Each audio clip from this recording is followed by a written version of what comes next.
ગુજરાતના 3 વિશ્વવિખ્યાત સંતો 1. પૂજ્ય બજરંગદાસ બાપા. ભાવનગરના અધેવાડા ગામે જન્મેલા પૂજ્ય બજરંગદાસ બાપા.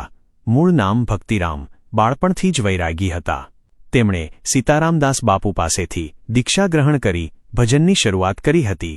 ભારત અને ગુજરાતની લાંબી યાત્રા બાદ તેઓ અંતે બગદાણા સ્થાયી થયા.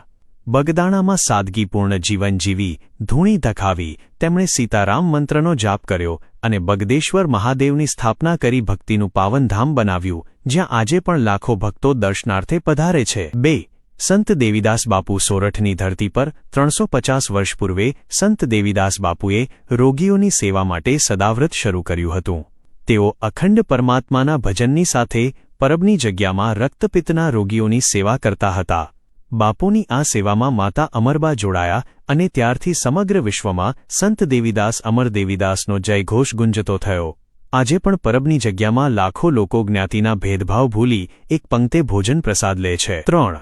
પૂજ્ય જલારામ બાપા. સંવત 1856માં વીરપુર ગામે લોહાણા જ્ઞાતિમાં જન્મેલા સંત શ્રી જલારામ બાપા નાનપણથી જ ભજન, કીર્તન અને સાધુ સંતોની સેવામાં લીન રહેતા હતા. બાપાએ માતા વીરબાઈ સાથે મળી સદગુરુ ભોજલરામ બાપાના આશીર્વાદથી અન્નક્ષેત્રની શરૂઆત કરી હતી. કહેવાય છે કે સ્વયં ભગવાન તેમની પરીક્ષા લેવા માટે વીરપુર પધાર્યા હતા.